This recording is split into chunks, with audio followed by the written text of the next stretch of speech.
I'm okay with the downside as long as I believe it's never going to happen to me. It's definitely going to happen to It's you. definitely going to That's happen to fine. you.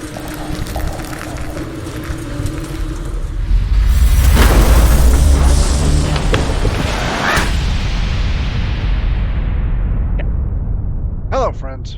Robert Bevan here, author of the Caverns and Creatures series of comedy, fantasy novels, and short stories. With me today is Sam West and Cameron, aka Prince Phantom. And today we are going to be talking about the spell Haste. Yeah, both of these guys, Sam and Cameron, they both write for me on the Caverns and Creatures website, cavernsandcreatures.com. Go check it out. Um, and I've noticed over the course of their writing that they have very different opinions about the spell Haste. And we're going to discuss that now.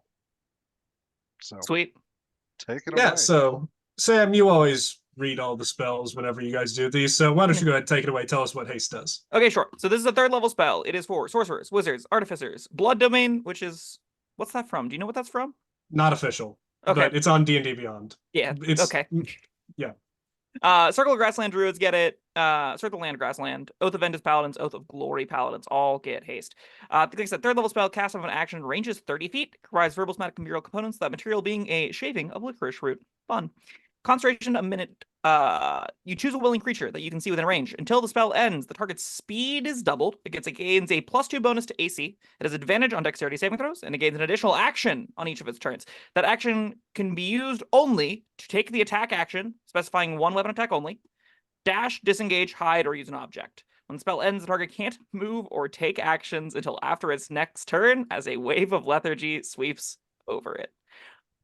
I'm a big fan of downsides. Let me just start off right now by saying when a spell can go horribly wrong, I'm in. I'm like, yeah, sign me up. Something terrible could happen, but it could be sweet otherwise. But yeah, I think haste is an entirely awesome little effect. It does a lot of what I want Dungeons and Dragons to do, which is coordinate between multiple people to have big splashy cinematic events. And I think as far as like physical mechanics go, this pays for itself in action economy wise. The first round it's up, and every round after that is just bonus free attacks, and that seems really, really excellent to me. And where All right, else am I going to spend my slices of licorice root? Good question. fair enough. I won't argue that point. So let's talk about that downside first, right? Yeah. Now, okay, you're of the opinion that you like the downside. You like spells and effects that can have a bad thing happen. And I want to Yes. say up front, I'm with you on that, kid. Mhm. I I love want to say I'm a fan of the spell and don't like a downside. fair enough. Now, I love, for example, the wild magic sorcerer. I love that I can just randomly blow up. I think that's great. So, I totally understand where you're coming from. Now, when I'm going to be talking about the spell, I'm talking purely from an objective power perspective. Sure. So, objectively, that's a downside, and that's Yes, really absolutely. bad, and that It, can really mess you up. I will definitely say, like, if round one happens, you set up a haste on somebody, you get hit between turns, and they skip their turn, you have just lost the fight functionally, right? Like, it is devastating in this sequence that can occur. Yeah. Yeah, so okay, so that's the downside. We both, all three of us agree the downside, if it happens, is really bad, right? Devastating. Yes. Sure. So Absolutely. it also keep in mind it having haste up basically prevents you from swapping your concentration spell to a different concentration spell. Yeah. Because you'd have to drop concentration on haste, which would have the same effect, and your party member would be down a turn. Yeah. So you're pretty much locked into haste. So you got to commit to it for a whole fight. I think you'd agree with me that if you're not going to cast it on turn one, you don't really have any business casting it at all. Whatsoever. Because, Correct. Yeah. yeah, you want to Like get this the most effect out of it. this is the kind of thing that normally, and I agree that like this is at its best use case in those ones of fights where you do get a prep round, and then all of a sudden this gets Yes. substantially better. It Yes, is it a does. lot worse if you're like, oh, they got the jump on us. Now I have to cast this round one, and the cost is substantially higher there. Yes. So yeah, that's definitely true. Yeah. Okay. So we all agree on all the downside stuff, Yeah. right? So let's talk about what the spell actually does to benefit. So we'll go in order. The double movement speed. I actually quite like the double movement speed in a couple of niche circumstances. It's not really good for running away because it can only affect one party member at a time. So if your whole party is trying to run away from something, that doesn't really help. But if you're trying to, if you're, for example, a grapple and drag build, Haste is an amazing spell to get cast on you, because if you're dragging somebody through a spike growth, Haste is literally doubling your damage output. Yeah, and while you're perhaps also taking that damage. But yeah. well, you can drag them alongside yeah, around you the can drag perimeter. alongside. Yeah, okay, that anyway, works. Yeah. I say that because we made a build that did that. Anyway, Gotcha. Haste is a really good spell for that character. In other instances, that extra speed can be really useful for helping a melee party member get up into the face of an enemy, right? Yeah. So there's all that can be helpful for this extra speed. And I do like the extra speed. I think it's a bit niche. I don't think that it's great in all fights. In some fights, that extra speed, you won't even notice it, right? Yeah, I would go as far to say probably most fights you won't notice the extra speed. Yeah, unless you're building towards it. Yeah. Outside of the grapple drag, the extra speed is the part I'm least concerned about or impressed with. Okay. So the +2 AC. That is equivalent to a first level spell, Shield of Faith. Yeah. And that's a spell that I think you and Bob have both agreed and I agree either. We're not all super high on as a concentration spell. The effect is it's cheap at first level, right? You cast it in the early tier and it's fine. Yeah, exactly. Yeah, you're not excited about it. In most instances, I'd probably be more happy casting Bless, but the bonus action cast really saves it, I think. Yeah, I agree. And if you have somebody who's in like a fortified position, maybe they're in like a doorway, and they can keep the enemies from coming through, an extra 2 AC would be useful there. So it has its uses. Now, scaling that up to a third level spell slot means that a first level spell that we're already kind of not that great on, now being a third level spell, has to do a lot more. Yeah. So what else is it doing? The +2 AC, in my opinion, was it, I not would enough. not be impressed. Yeah. So I'm building to the best part, Okay. right? Yeah. Which is the extra action. Yeah. The advantage on dex saves. That's good, but it won't come up in every fight, right? Yeah. That's this is here. Okay, sure. Yeah. So we like that we have it, but it's not, consistent. I imagine a lot of tables will, if they're casting this frequently, will forget that's part of the text, to the point where if it does come up, there will still be instances where they'll forget to use it just because, it hasn't come up in the 4 times we cast this before. Yeah, perhaps. Now, the extra action. That's the meat, right? Yeah, that's why you cast this. That's the reason anybody is actually casting this. So, Sam, repeat, what were the actions that we can take with this? Because it's not any action. Correct. You get 5 specific actions. It's dash, disengage, hide, use an object, and a special in the attack action limited to a single weapon attack roll. Right. So what most people look at there is the attack, right? Yeah. Yep. Now, there is a big misconception online that you can make, you can do extra attack with it. Obviously, you can't. It's literally directly after the first word, which is the crazy part to me. Like, it's just read slightly further. People don't like to do that. But anyway. I don't all the time. So we're all very clear. It's just one attack. Yeah. So what is one attack getting you, really? Obviously, that depends on the build, right? It depends on who you're casting it on. Let's just take a basic, fairly optimized martial weapon user, which would be a crossbow expert, sharpshooter, fighter who's taken the archery fighting style with no subclass bonuses or anything like that. Let's just make it a very simple fighter, right? Sure. Their average DPR from a single attack is going to be anywhere between 8 and 10. Okay. Assuming a 60 to 70% chance to hit. It's about 8 to 10 DPR. That's from a single attack. That's what you're getting from Haste, right? You're getting that. You're getting the other 2 elements of it as well. You are also getting the move speed bonus. You're also getting the +2 AC. These things all are not in a vacuum. They do all play together pretty well, actually. Like, on the ranged characters, I'm a little bit less excited for it than I am on giving this to a paladin. And specifically in non-optimized cases, because the ranged sharpshooter can't benefit from all of this text. They don't really necessarily care about the +2 AC most of the time if they're not the target. But if I'm giving this to a paladin that both gets a higher DPR because they're getting more attacks, that gives more opportunities for smites, that gives more opportunities for other hits, and they're also going to benefit from the speed to engage in some instances and the AC to block more hits, that reads a lot better to me than it does as just a bonus damage tool. But even as a bonus damage tool, we can keep going down this route. I'm still not that upset with the damage increase. Is like, what's the comparative difference we're looking at between other options? Okay, so let's look at that, right? How about a first level spell, Bless? Bless, if you cast it, and we're just talking about single target here, obviously Bless has 3 targets. Yeah. On a single target, a first level Bless spell on that same character, that same fighter that I talked about with the crossbow expert, sharpshooter, all that stuff. Bless is adding about 6 to 7 DPR on that one character. Now you have 3 targets with Bless. Sure. Plus, Bless is an addition to saving throws, which we can equate to probably being about the same as advantage on dexterity saving throws, right? We could probably say it's a little bit better than that, I'd say. For the Sure, sake of this argument, sure. Yeah. Sure. For the sake of this argument, we can equate it, sort of. So, in that instance, you are upgrading 2 levels worth of spell slots for worse damage than Bless. On multiple Extra targets that movement all care speed. about it. Well, most characters can care about Bless, though.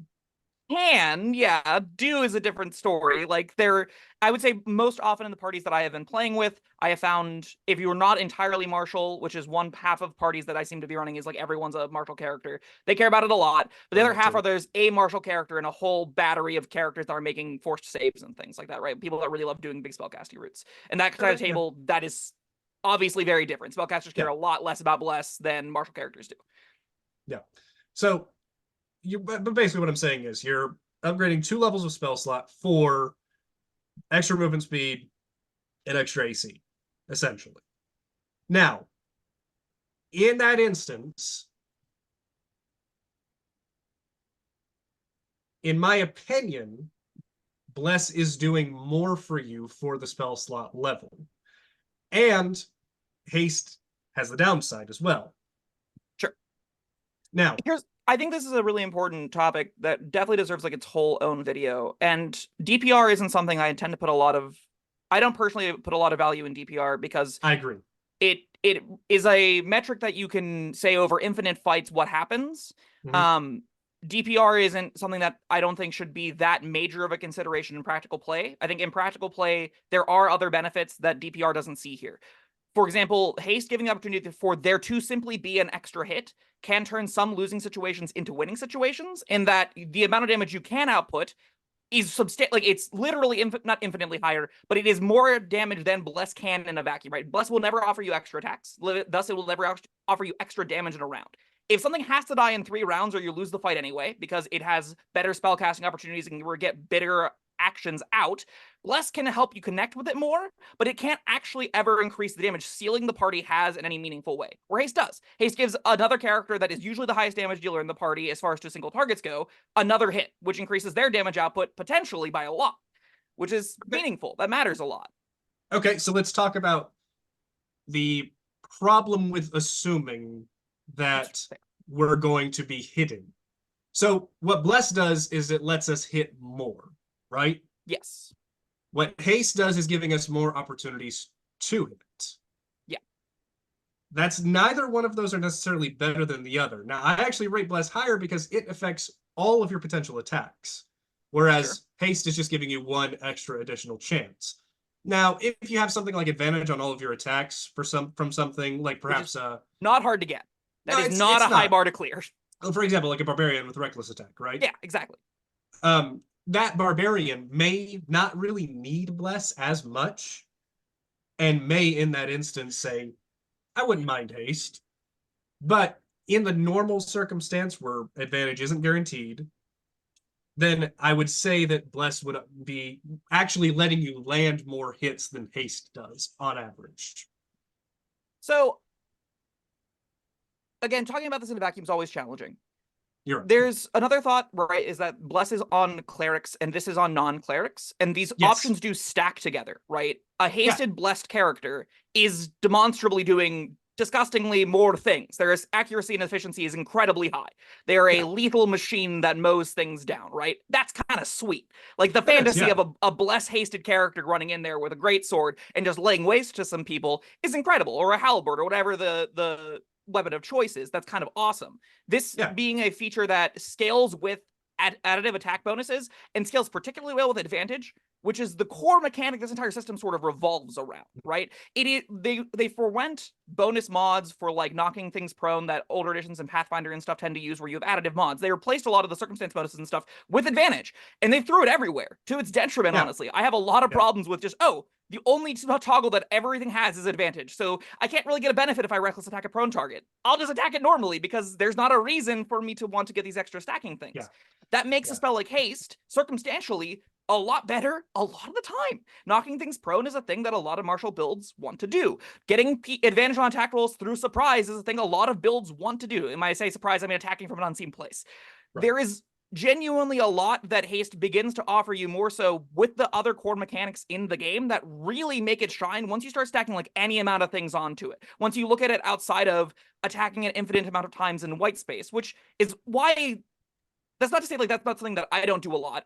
Every time we talk about spells, there's not a great way to conceptualize, oh, well, in this specific fight, it's excellent. In this specific fight, it's trash. And over this exact campaign, it would look X good. We have to use the white room for some things. I think Haste is given a disservice to that.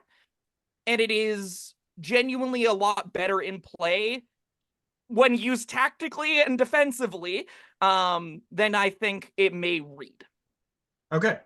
So I've been going easy on you by comparing it to a first level spell. Sure. Let's compare it to third level spells now. Yeah, this is where it definitely gets worse. You're 100% right about this.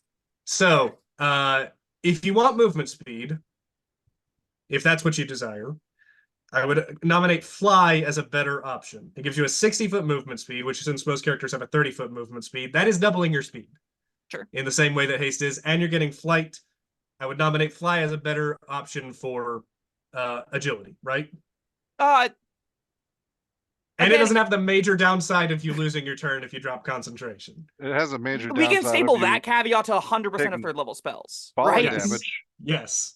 Yeah, there is. Bob's also right. Falling damage is an element that comes into it. But that's I don't love comparing Haste to Fly because they do serve wildly different purposes.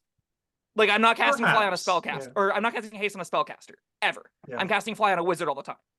And I'm not casting Haste if all I want is increased movement. Yeah. Okay. Yeah. I agree. So let's talk about other third level spells. Specifically at third level is where control spells genuinely just come online and start taking over the game. They become non-powerful, 100% true. DMs have to start really thinking about them. Mm-hmm. So the spells like Hypnotic Pattern, Bob's favorite Fear, even spells like Slow, which I know you're not super high on, but I would still argue is a better cast than Haste because it can affect multiple targets. And I would rather debuff multiple enemies rather than buff one party member. Most of the time, I did try to argue that in our Slow video. Yeah, unless that buff is very significant. And for a third level casting, I don't think Haste is that significant compared to its counterparts. I think in the world you get a prep round, if it's ever free, I think it is substantially better than Slow. I don't think it's better than Fear or Hypnotic Pattern in the way that it can take over a fight, right? Fear and Hypnotic Pattern kind of just end fights. Yeah. Haste makes a member of a fight really, really powerful, right? A comparatively very strong character. Yeah. I also... Haste is making you fight fair with a slight advantage, right? It's a third attack is a 50% action advantage to the fighters that are only taking the attack action anyway. I guess bonus action attack, it's more of like a third extra 33% increase in efficiency. That's still pretty solid as far as like getting attacks out in a single round to put out damage to put things in the ground. I think to compare this to Hypnotic Pattern definitely shows why buff spells aren't as good as removing enemies from combat. That is 100% true, and I will absolutely concede you can't. And I definitely have put Haste above that in recommendations and in rating before. I think you're right that I can't say that Haste is better than something like Fear or Hypnotic Pattern in that this doesn't warp encounters in nearly the same way that those effects can. Yeah, and it is the sense that Haste is available to the same characters that those spells are available to. Yeah, that's also a huge so they kind of have to be compared. Now, I did want to talk about the concept of casting Haste on yourself. Don't do that. Which I'm glad you agree. It's a very bad idea. Yeah, it is a really bad idea, but it's a really bad idea that I like paladins sometimes have the option to do because it adds an element of hubris to the game, right? Especially if you're at a table that's not doing like super powerful things. Paladin will often feel like the best class at the table in that, like, it is both getting the extra attack and the high DPS from just being a martial character while also getting a decent roster of utility and out of combat stuff to do and just high on hit damage when they want it, right? Like, if you're doing 1 or 2 fights of a long rest, Paladins feel disgusting. Yeah, Watching one Paladins cast are amazing at casual tables. Yeah, they're insane. Watching a Paladin cast Haste on themselves to get an AC of 29 and them getting a round of it off and being like, I'm invincible, and then someone cracks their concentration, that's pretty hilarious. And that's, at casual tables, going to be a pretty memorable moment and a learning moment that I think has value. And to those watching, to describe exactly why Haste is so bad to cast on yourself, yes, you can drop concentration on it, but also it takes actually so long for Haste to pay for itself. You're forgoing 2 actions the round you use, or 2 attacks the round you use it, right? Like, oh god. Because so you're forgoing those 2 attacks. You get 1, so you get rebated 1. On your second turn, if you still have the Haste up, you're now even on attacks. You're neutral, yes. You're neutral. The spell has done basically nothing besides an AC bump, probably. And maybe an engage got you in there too, right? It was kind of like a dash too. Yeah, maybe. So, and then your really third round, second round. Yeah. On your third round, you have finally made an additional attack. Yeah. And that's definitely all in the context, right? That is the most often case. There is the, small percentage of times where you get the drop on them and you're like, oh, we're about to go into a fight. Haste. It is moderately better there. Still probably not worth the substantially higher risk of the character designed to take damage, taking damage, and potentially losing this after a round or 2. Because if that character loses it after a round or 2, it sure doesn't pay for itself, right? Like, if you get even if you get the 2 extra attacks down the road, if you ever forgo a turn, all of a sudden, well, those actions are still not equaling out. You're still in the hole, baby. No. Yeah. So definitely never ever cast Haste on yourself. Now, there is one instance where I actually really like Haste. Unironically, and I think it is amazing. It's on rogues. Casting Haste on rogues. It gives them an extra shot for the sneak attack. Yeah, so what you basically do as a rogue when you have Haste on you is you take the attack provided by the hasted action and you sneak attack with that. Then on your you ready an action. You ready an action until your turn ends. Now it's a new turn. You can sneak attack again. You stab them again with your reaction, and you've done 2 sneak attacks in 1 turn. You've doubled your DPR. Oh yeah, and that's gravy. The party I want to play in most is one that has an Order Domain cleric and a rogue for the exact same reason, to get double up sneak attacks, because that play pattern is so cute, and it makes rogues feel like, oh, I'm actually awesome, as opposed to I'm kind of a mediocre low damage class. Yeah, no, the best path to making rogue good damage. Yeah, the best path to making rogue good at damage is to find a way for them to do sneak attack twice in 1 round. It's give them a reaction attack any way you possibly can. Yeah. Yeah, and Haste does that for free on demand, and I think if you have a rogue in your party and you want to make them feel really powerful 1 combat, go for it. And I also, I think this is another point to credit to say that Haste takes the characters that are already going to be doing the most busted stuff, and it gives them a way to bring another player into the fold and contribute in a lot more meaningful of a fashion. I think there is genuinely value there. The problem is the powerful characters don't necessarily want to devote their concentration to somebody else. But my current anecdote is I'm playing the bard that reanimates people, Spirits Bard. Yeah. Because I really wanted to play a bard that could do the whole Day of the Dead thing and have skeletons dancing around with me. It was very fun. But to that point, we have a barbarian in the group that is playing a Giants Barbarian, and the rest of the table's power is super, super low. These are these people's first time playing the game, most of them. So I just okay, animate doesn't take my concentration. I can give a large reduce to the Barbarian to make him feel like the coolest player at the table because he's huge, and then I'm just gonna have my Skeletal Archer battery and my long list of tons of abilities that I can use at will and willy-nilly and throw around like that and control the battlefield in a more fair way. Haste would go on my character sheet in that kind of same manner, right? So I think that it serves a relevant place, specifically in mid to lower power tables, as a way to give other opportunities to other players to do super sweet stuff. And that, I think, makes it really fun, at least to play with, whenever at least I've seen it and played with it around at the table with a bunch of different people. Yeah, now don't get me wrong. If you're having fun casting Haste, you're doing it right. Don't let me stop you. I'm strictly talking from a mathematical standpoint, from a spreadsheet standpoint. If you're having fun, you're doing it right. If Haste is fun for you, and it is fun to cast, right? It's fun to be hasted. You feel strong. I don't deny that. I'm just saying that feeling is a little bit misleading. Yeah, I think that's entirely fair. Yeah, I'm okay with feeling things that I don't deserve. Excellent. Oh man, this conversation has gone a lot more civilly than I had hoped. So Oh, were you hoping we were gonna throw fists? yeah, like Oh, all right. unlucky. Cameron, Yeah. what did you say about Sam's mom? She How probably dare. bakes pretty good cookies. Correct. Accurate. Oh man, just went off the rails or stayed on the rails.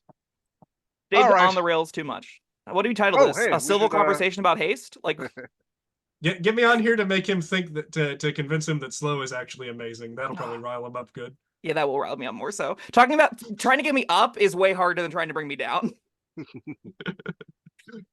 Oh, just wait. Oh. I'll have to come on here and tell you that Haste and Hunter's Mark are terrible spells too. Oh, Hunter's Mark. So No, Hunter's Mark and Hey, Hex. I'm sorry, I said yeah. Haste. we'll have that is a whole video that I think we should have, because that is a very different conversation, because those spells range so widely table to table. But yeah, one day. Yeah, maybe we will. This was a fun conversation for me to listen to. Hopefully it's fun for the viewers as well. Yeah, hopefully people But- learn something. We did not. I mean, this is the official Haste video for this channel. We still need to give it a rating.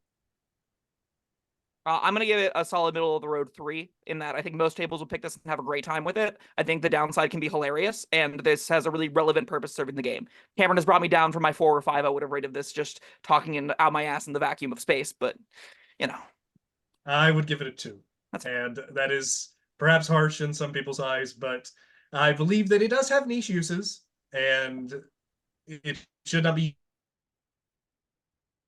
used outside of those niche uses, and that is why I think a 2 should be. So that's exactly what I call it too. But at the same time, like, I think enough characters will benefit from this that are just martial characters with a wizard ally, that I think can see this being entirely reasonable at a lot of tables. I'm gonna give it a 4 because I'm gonna be irresponsible. You really like it. Yeah, it's fun. I agree. And that's perfectly fine. Nothing wrong with that. I'm okay with the downside as long as I believe it's never going to happen to me. It's definitely going to happen to It's you. definitely going to happen That's to fine. you. All right. Well, that was Haste. Thank you, Sam, and thank you, Cameron, for both coming on at the same time. We've made history on this channel. This is the Hey. future. Perhaps. We'll see. This channel starts making more money, maybe. In the meantime, thank you everyone for joining. Like, subscribe, and and let us know in the comments. What do you think about Haste? What do you think about this 3-way format we've got going on? Let us know. Most people will disagree with me. Yeah. But Don't worry, you get used to it. Yeah. All right, and yeah, bye.